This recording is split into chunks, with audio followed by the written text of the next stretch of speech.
hadis-hadis Nabi sallallahu alaihi wasallam menceritakan bagaimana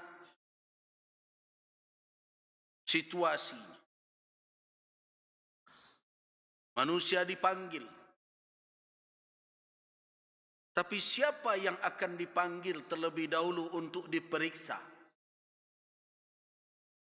Siapa? Para nabi. Belum sadonyo kekene panggil. Yang saya katakan yang pertama dipanggil.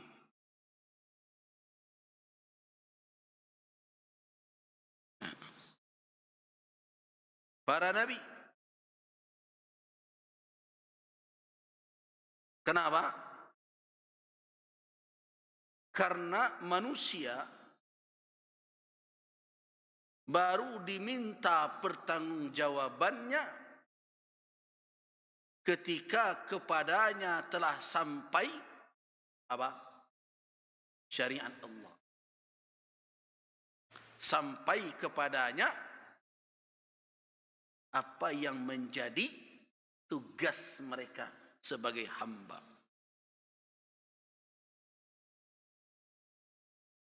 Kalau orang yang tidak sampai risalah kepadanya, bagaimana mempertanyakan? Nah, karena itu pertama sekali yang akan dipanggil adalah para nabi.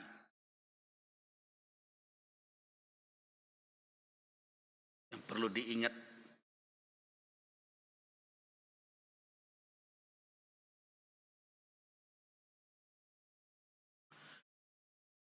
inna awwala man yad'uhu Allah subhanahu wa ta'ala lil wuqufi baina yadayhi, sesungguhnya awal makhluk yang akan dipanggil oleh Allah untuk berdiri di hadapan Allah, dihadapkan kepada Allah adalah Adam. Para nabi, Abul Bashar.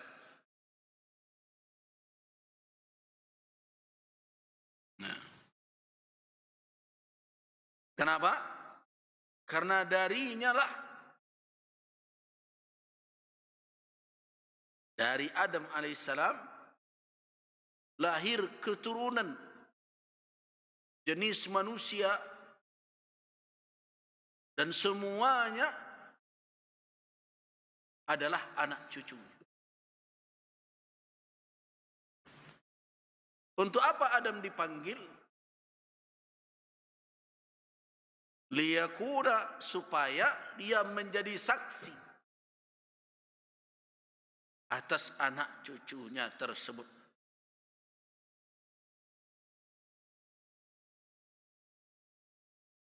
Dan untuk diberitahukan oleh Allah bahwa dialah al-haq yang maha benar, dan hisab yang akan dia lakukan manusia saat itu adalah hak. Mizan, timbangan yang dia tegakkan adalah hak. Hukum yang dia putuskan adalah hak. Dan Allah subhanahu wa ta'ala tidak akan menzalimi siapapun. Nah,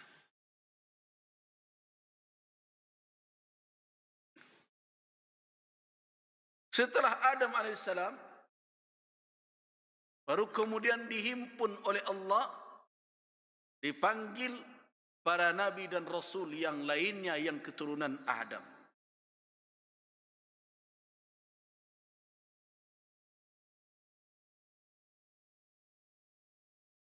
Sebagaimana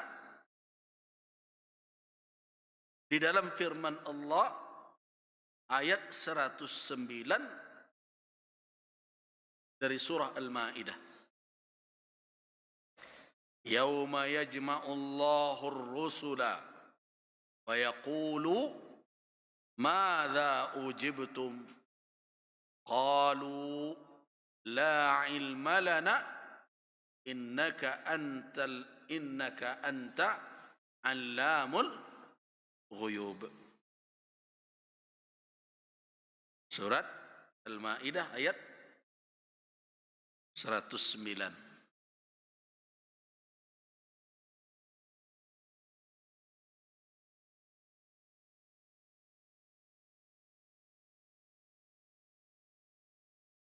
Sudah bertemu? Yauma yajma'ullahu ar-rusula. Di hari Allah mengumpulkan para rasul. Wa yaqul, maka Allah bertanya kepada mereka, madza ujibtum? Apa jawaban kaummu atas seruan yang kamu sampaikan?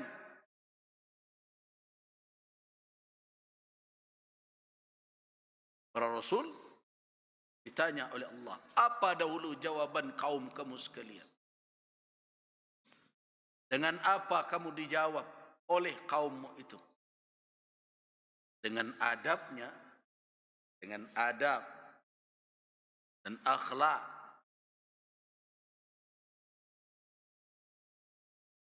Yang begitu mulia dari para rasul Allah, mereka menjawab, qalu la ilma lana innaka anta 'allamul ghuyub.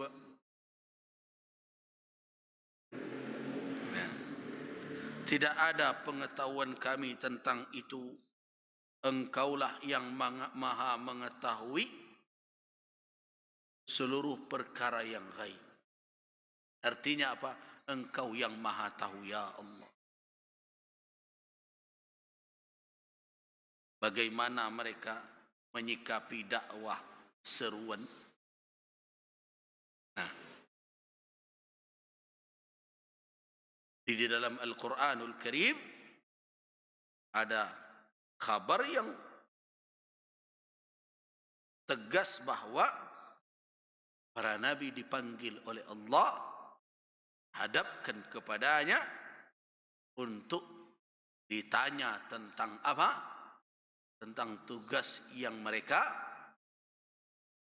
jalankan.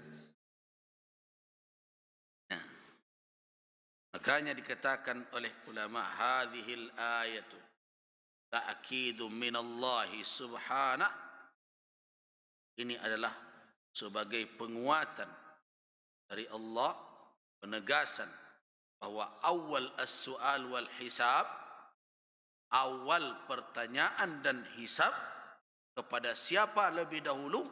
Sayakunu lirrusuli jami'an. Para rasul dahulu yang akan ditanya dan dihisab. Nah, dan itu ditanyakan oleh Allah ala mar'a wa masma' min aqwamihim, di hadapan kaum mereka dan didengar oleh kaum mereka.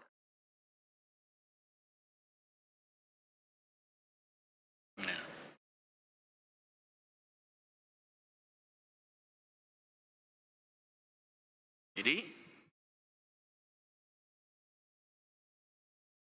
di hadapan kaumnya para nabi ditanya. Nah, karena itu setiap kaum itu nanti akan diminta kesaksian mereka atas tabligh yang disampaikan oleh para nabi dan rasul. Benarkah sudah disampaikan? Nah, setiap kaum akan ada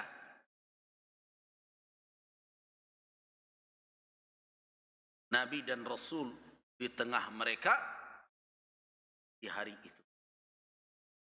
Nabi dan rasul itulah yang dihadapkan oleh Allah di hadapan kaumnya, didengar langsung oleh kaumnya, ditanya tentang apa jawaban kaum kepada mereka ketika para nabi itu menyampaikan dakwah seruan.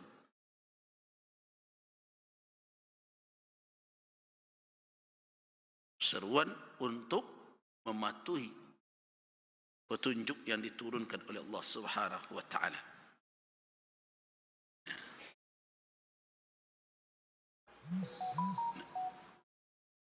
Wa yakunu as-su'al min Allah subhanahu ala suratin jama'iyyatin lil anbiya' jami'an. Pertama dahulu pertanyaan itu secara umum ditujukan kepada para nabi. Setelah itu baru dipertanyakan masing-masing. Ya mulanya seluruhnya ditanya. Hai para rasul, para nabi, madza ujibtum? Apa jawaban kaum atas seruan kalian dahulu? Secara bersama. Kemudian baru berikutnya masing-masing ditanyakan. Jadi karena itu tidak mengherankan kalau proses hisab itu begitu lama. Satu hari, hari kiamat itulah yang dikatakan oleh Nabi, 50.000 sanah, 50.000 tahun. Nah,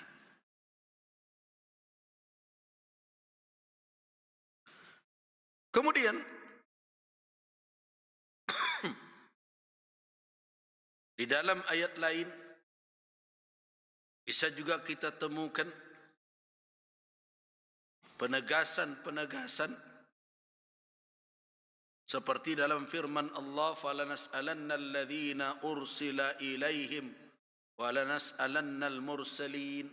Jadi para nabi ditanya, wa rabbika lanas'alannahum ajma'in amma kanu ya'malun, dan seterusnya.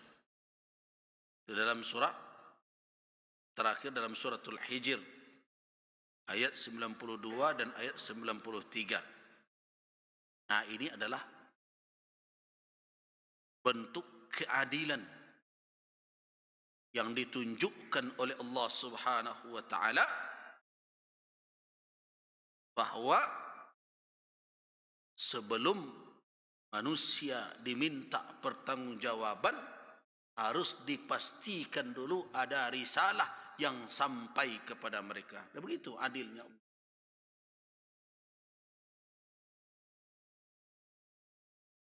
Di hari akhir itu, di hari kiamat tersebut, Allah buktikan apa yang ada dalam firman-Nya dalam Al-Quran, dalam surat Al-Isra ayat 15, wa ma kunna mu'adzibina hatta nab'asa rasulah. Kami tidak mengazab sampai kami mengutus rasul.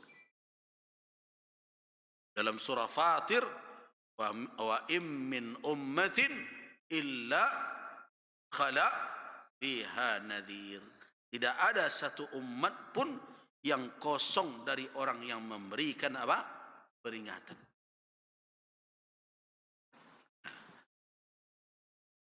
Setelah itu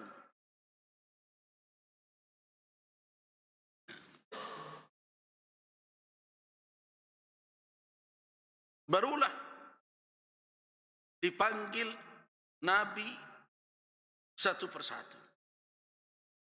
Di antaranya seperti yang diceritakan oleh Rasulullah sallallahu alaihi wasallam. Dari Abi Sa'id Al-Khudri diriwayatkan,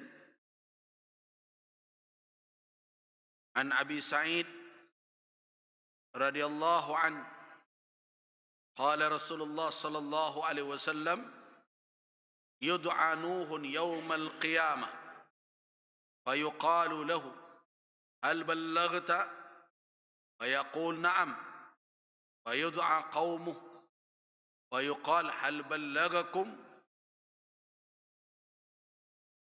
fayaqulun ma atana min nadhir wa ma atana min ahad.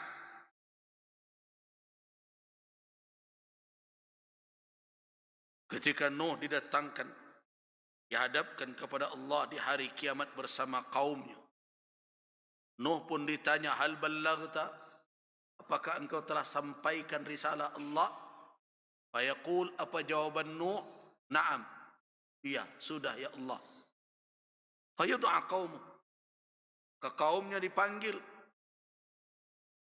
Fayuqal, ditanyakan pula kepada kaumnya, hal ballagakum, benarkah Nuh telah menyampaikan risalahku kepadamu sekalian? Fayaqulun, apa kata kaumnya? Ma atana min nadhir wa ma atana min ahad. Tidak ada pemberi peringatan datang kepada kami, tak seorang pun datang membawa itu.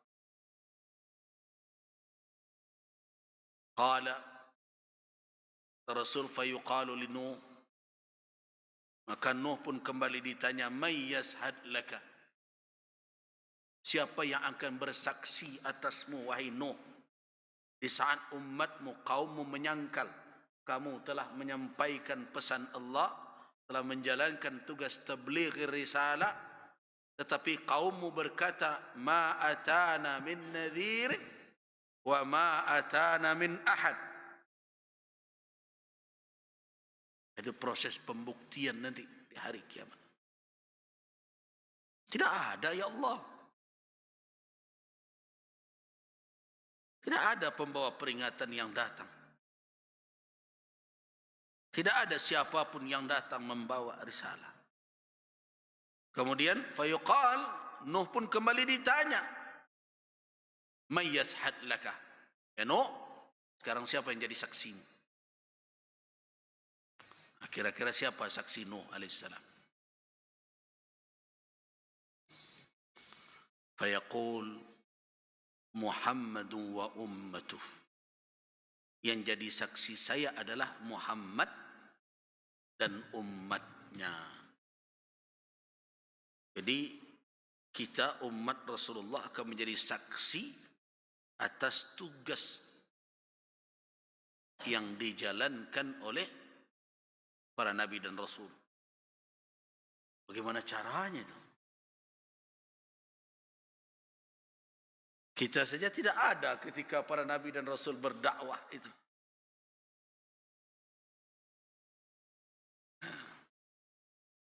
Kira-kira baca caranya. Ibu-ibu, bapak ditanya nanti, benarkah Nuh telah menyampaikan risalah kepada kaumnya?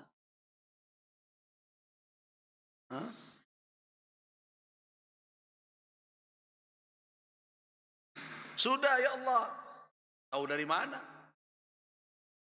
Nah, makanya di situ Muhammadun wa Rasul.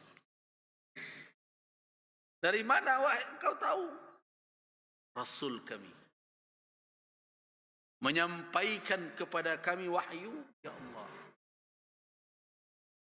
Al-Quran dan Sunnah telah memberitakan bagaimana Nuh alaihissalam berdakwah menyampaikan risalah Allah kepada kaum.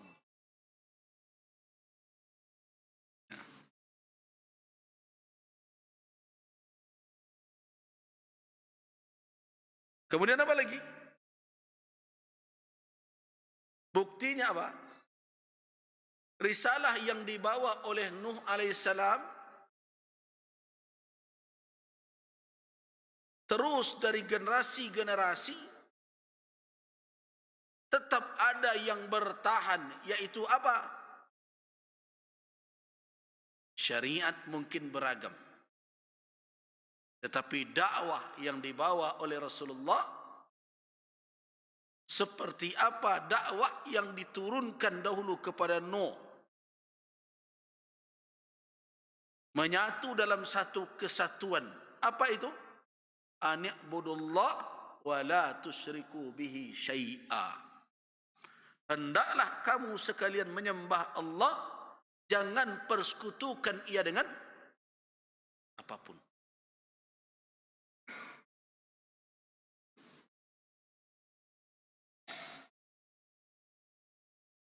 Jadi karena itu kita akan menjadi saksi atas umat terdahulu dan umat yang akan datang sampai akhir zaman. Itulah peran yang harus dijalankan oleh umat Islam dengan penuh keberadilan dan keberseimbangan.